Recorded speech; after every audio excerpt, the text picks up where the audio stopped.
Assalamu ala sayyidil mursalin wa ala alihi wa sahbihi ajma'in. Rabbi syrah li sadri wa yassir li amri wahlul 'uqdatam min lisani yafqahu qawli. Subhanaka la ilma lana illa ma 'allamtana. Innaka antal alimul hakim. Wala hawla wala quwwata illa billahil aliyyil azim. Terima kasih kepada DJ yang bertugas dan juga terima kasih kepada penerbit Zulkifli Yusof dan kepada sidang pendengar Slot Ad-Dinul Khalis. Mudah-mudahan kesemua kita dikurniakan oleh Allah Subhanahu wa Ta'ala dengan agama yang sebenar, agama yang suci, dengan akidah yang suci, akidah ahli sunnah wal jamaah, dengan ibadah yang sebenar-benarnya, yang melandaskan pada ilmu, dan dengan kuasa hati yang suci, beribadah semata-mata kerana Allah Subhanahu wa Ta'ala. Amin.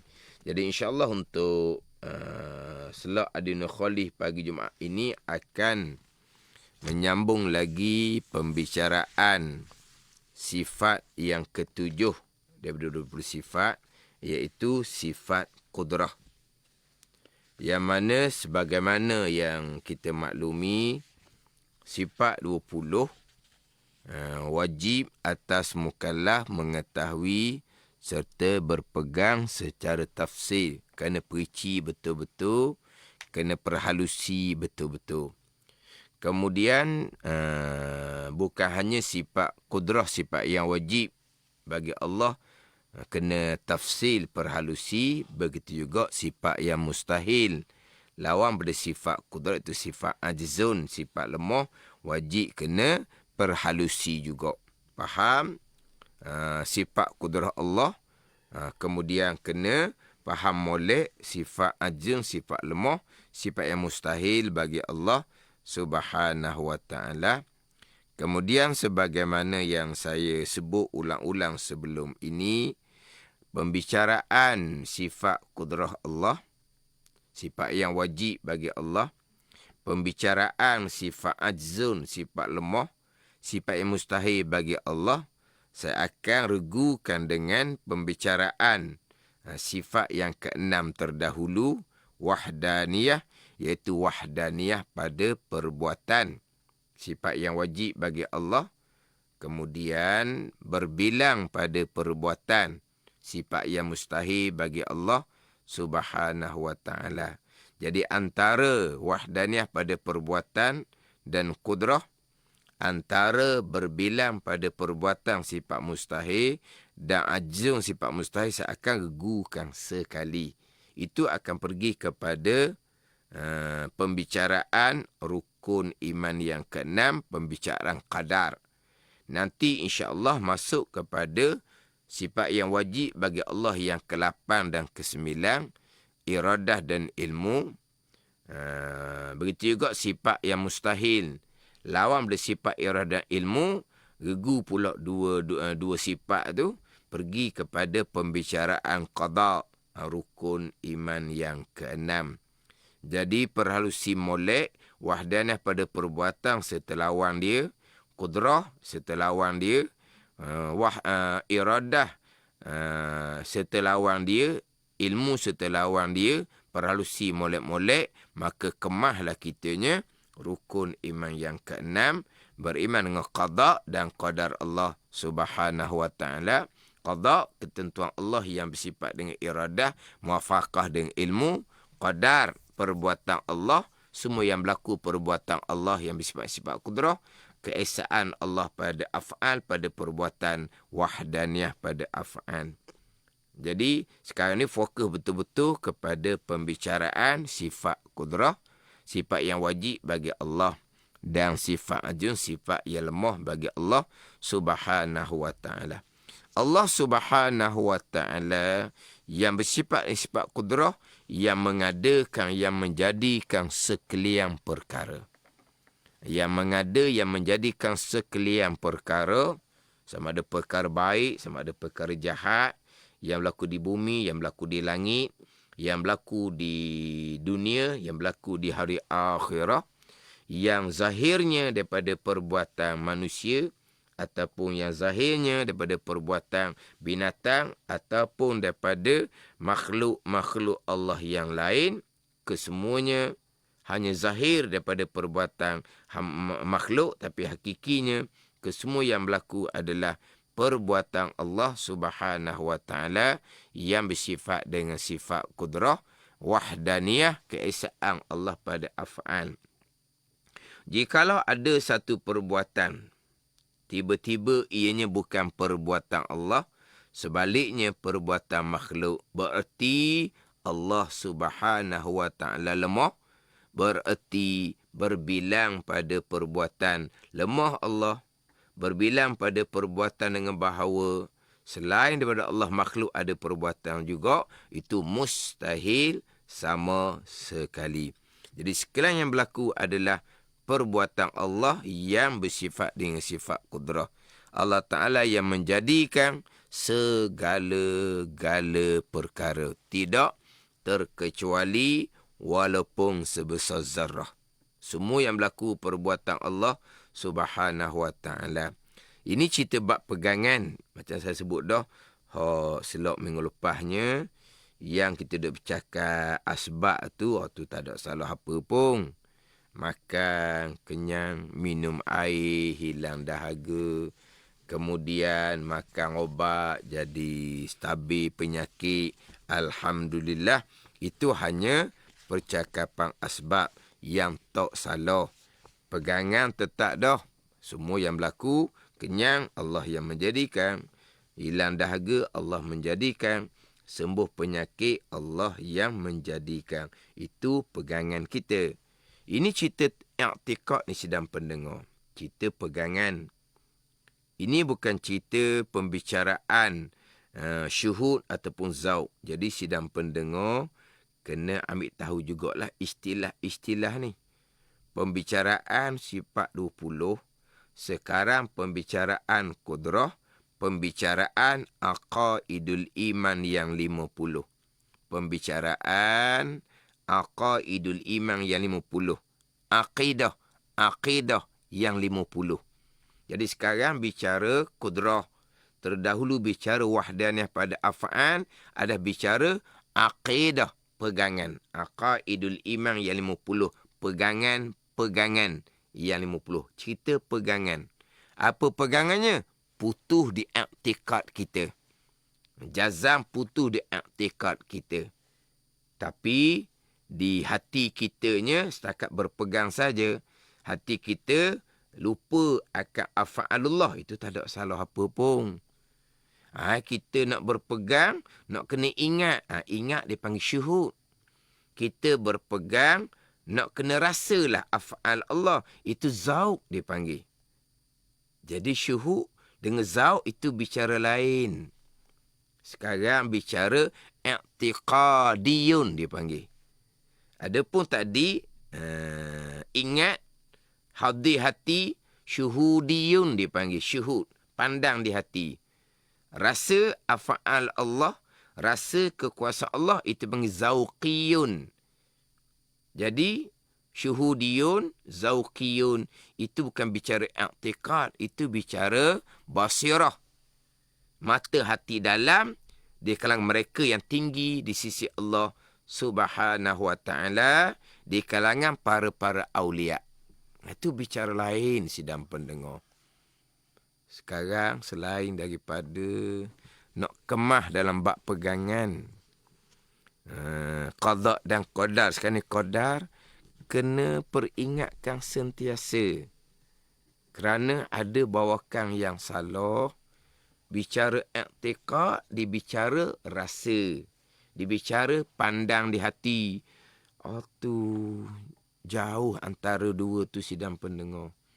Sebab tu sidang pendengar sama pihak yang menganjur kuliah-kuliah agama, terutama kuliah pegangan, pihak masjid lah, pihak masjid, pihak surau ke apa ke, yang menganjur pembicaraan bab pegangan, iktikad bahasa Arab, pegangan bahasa Melayu. Kita nak buat kelas apa ni? Kelas bicara bab pegangan. Bicara bab pegangan tu iktikad. Berpegang di akidah. Tiba-tiba dalam bicara pegangan, yang tukang bawa tu, kita berpegang. Semua yang berlaku ni datang daripada kekuasaan Allah. Keesaan Allah pada af'al. Jangan berpegang saja. Kena pandang di hati. Kena rasa di hati. Stop. Berhenti. Jadi.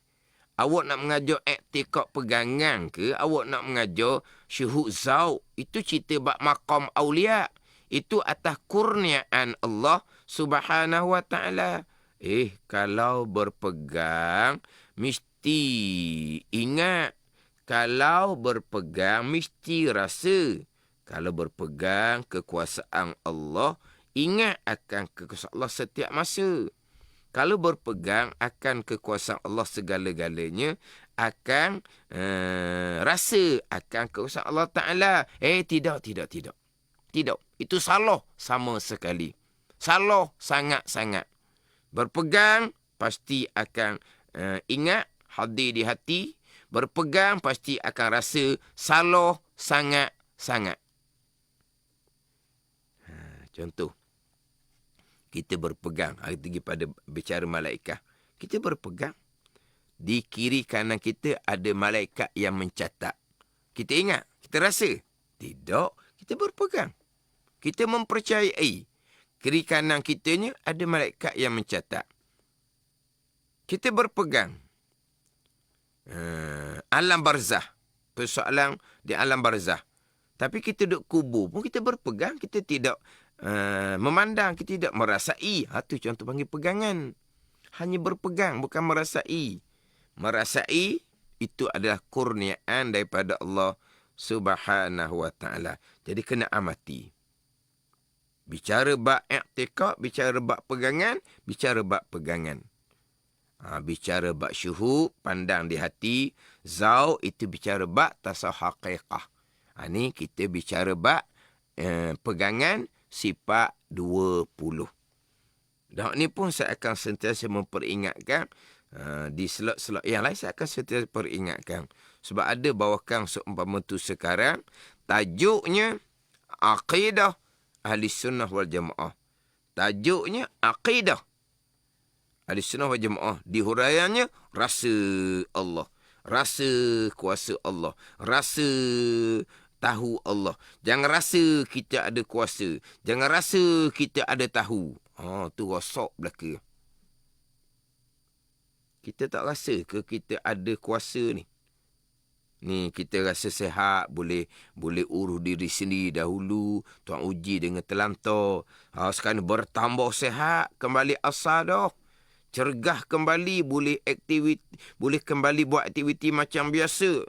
Alhamdulillah, rasa sihat, rasa gagah, rasa bertenaga. Memang kita rasa kita sihat, gagah, bertenaga. Hakikatnya, hak kuasa Tuhan belaka tu pegangan. Jangan berasa kita ada tenaga. Tu karut-marut. Jangan rasa kita ada tahu. Memang kita rasa kita tahu. Takkan kita tak rasa kita tahu. Tahu bab ni memang kita rasa kita tahu. Jangan rasa kita tahu. Yang tahu hanyalah Allah. Kita tak tahu. Tu karut-marut belaka tu.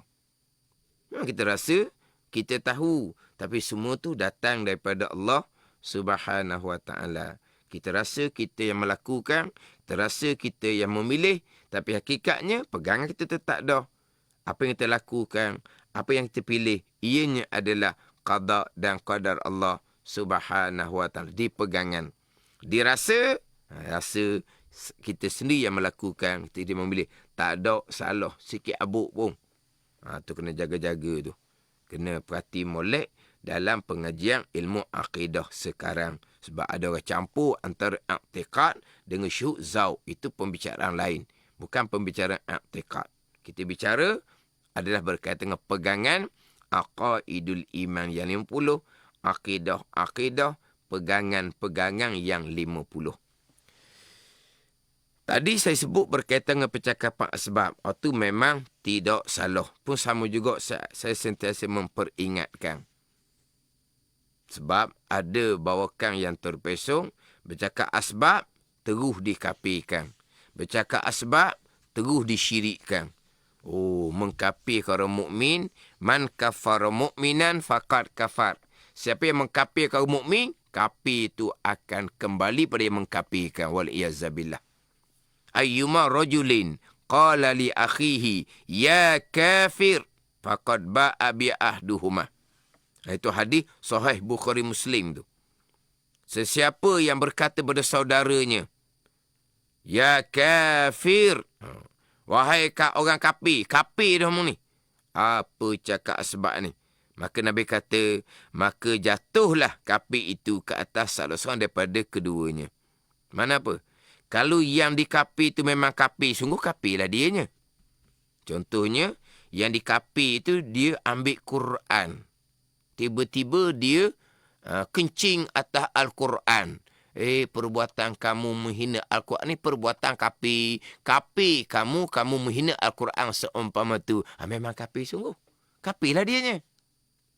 Bukan kafir itu kembali pada yang mengkafirkan. Sebab yang dikafir itu kafir sungguh. Dah ambil Al-Quran. Kencing atas Al-Quran. Apa hukum laginya?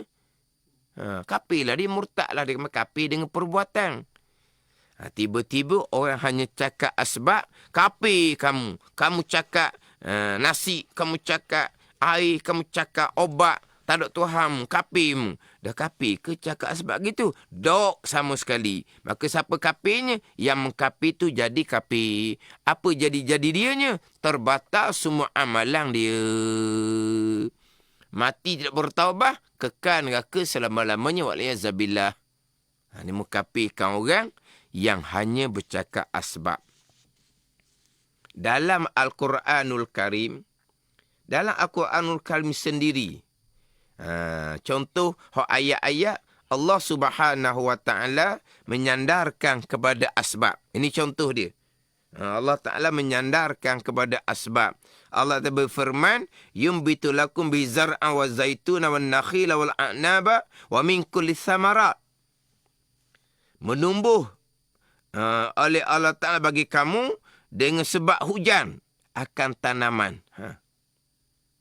Menumbuh bagi kamu dengan sebab hujan akan tanaman. Dengan hujan itulah tumbuhnya tanaman. Sebab kalau bumi kering kontang, tanaman tak akan tumbuh. Kalau bumi itu turun hujan, bumi akan subur, maka tumbuh-tumbuhan dengan sebab hujan. Tak. Hakikatnya Allah menumbuhkan tumbuhan bukan kerana bumi itu subur, tidak. Allah yang menumbuhkan, tapi zahirnya kerana sebab hujan. Allah Ta'ala berfirman, Subhanalladzi khalaqal azwaja kullaha mimma tumbitul ar. Itu ayat yang kita biasa baca dalam surah Yasin. Mimma tumbitul ar. Daripada tumbuhan yang ditumbuhkan oleh bumi. Tumbuhan yang ditumbuhkan oleh bumi. Tidak. Bukan bumi yang menumbuhkan tumbuh-tumbuhan. Hakikatnya Allah Subhanahu Wa Taala lah yang menumbuhkan tumbuh-tumbuhan. Itu tuan sandar pada asbab. Bumi yang menumbuhkan tumbuh-tumbuhan. Walahal Allah Ta'ala hakikatnya yang menumbuhkan tumbuh-tumbuhan. Banyaklah ayat Quran disandarkan kepada asbab, disandarkan kepada makhluk. Qul yatawaffakum malakul mautil ladzi wukkila bikum. Itu surah Sajadah tu. Ayat tu dengan maksudnya bahawa malaikat Israel lah yang mematikan. Malaikat Israel lah yang mematikan.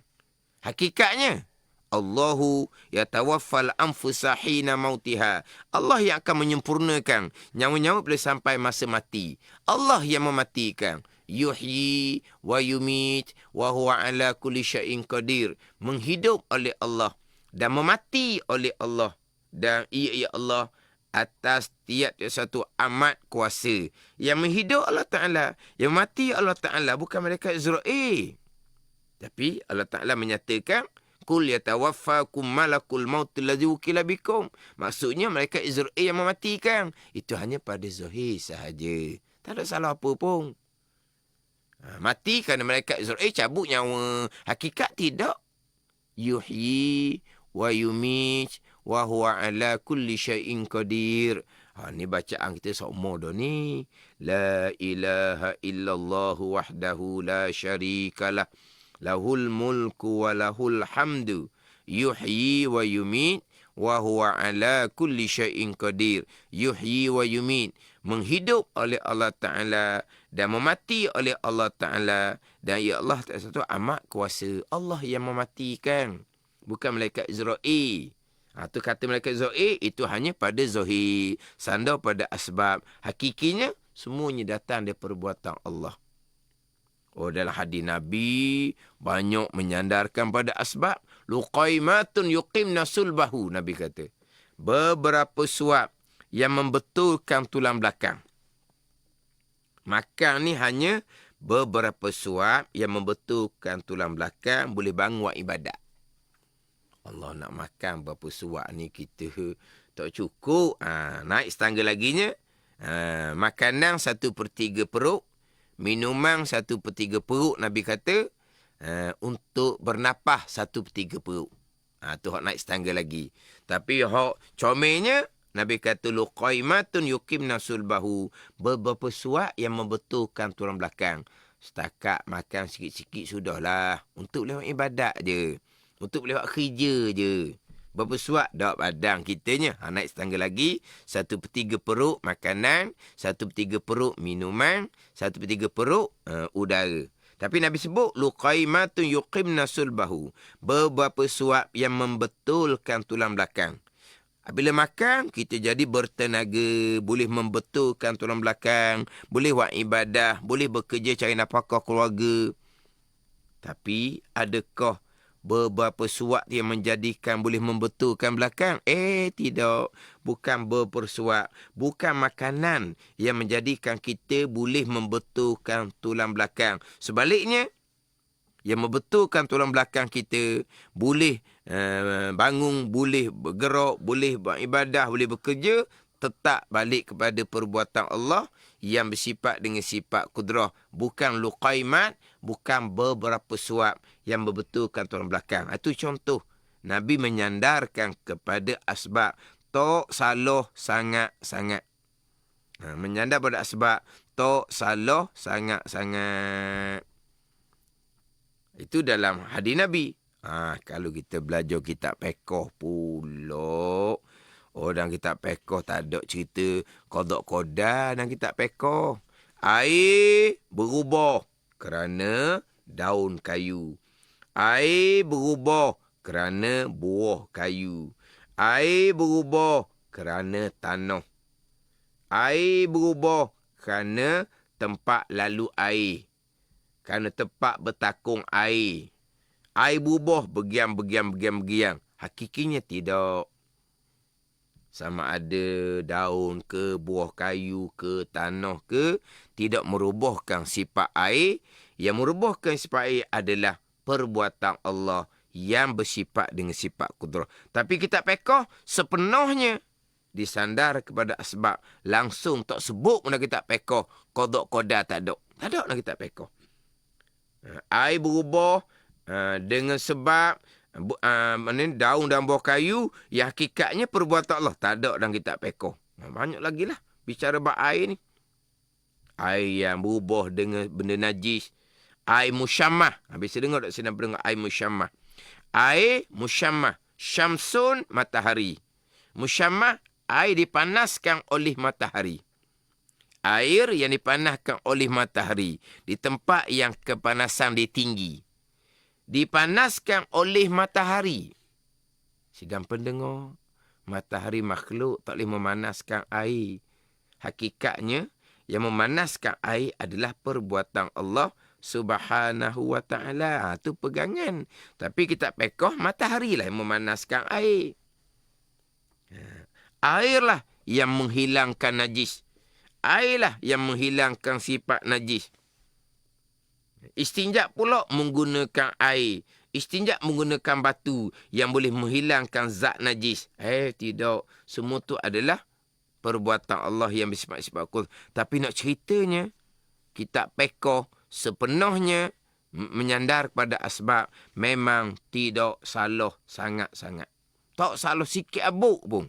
Menyandar pada asbab, tiba-tiba kerana bercakap asbab, dikafirkan, disyirikkan. Itulah hak salah sungguh-sungguh. Hak salah berat-berat sangat. Belajar dengan guru yang salah.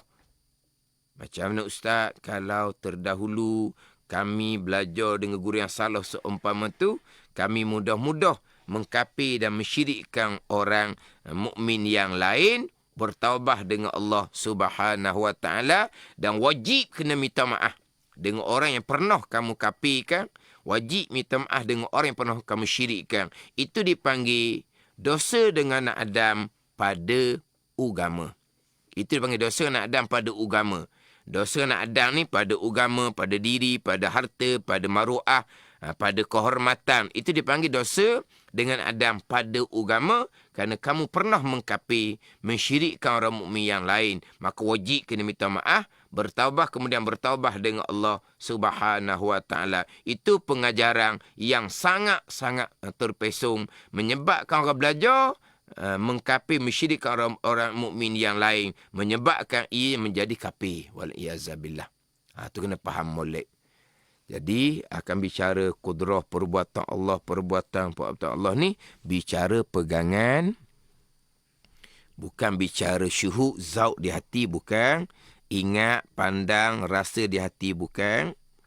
Kemudian kita bicara ni pegangan yang berlaku semuanya datang dari perbuatan Allah yang bersifat-sifat kudrah, wahdaniyah pada af'al.